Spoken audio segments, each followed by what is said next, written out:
In today's video, I'll show you how to insert a hyperlink with audio in PowerPoint step by step. If you want your presentation to play audio files when someone clicks a link, button, image, or text, PowerPoint makes it surprisingly easy to set up. First, open your PowerPoint presentation and go to the slide where you want to add the audio hyperlink.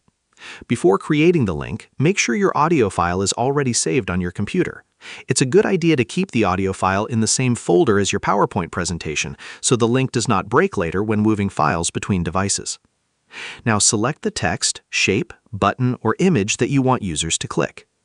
Next, go to the Insert tab at the top of PowerPoint and click Link or Hyperlink, depending on your version of PowerPoint. In the Hyperlink window, choose the option to link to an existing file or document. Then browse your computer and select the audio file you want to use. Once selected, click OK to create the hyperlink. Now your object is linked to the audio file, but there's another important step if you want everything to work smoothly during presentations.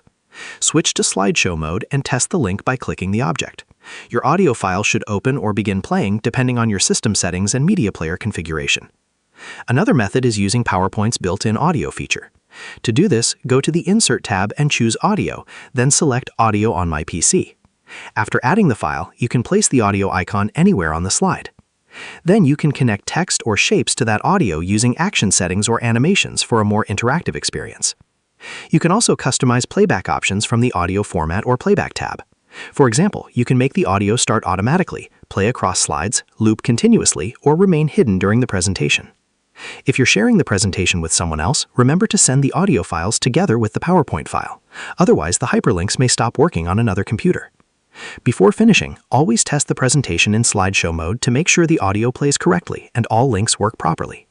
And that's it. You've successfully inserted a hyperlink with audio in PowerPoint and created a more interactive presentation experience. And that's how you insert a hyperlink with audio in PowerPoint. Share this video and subscribe for more helpful tutorials.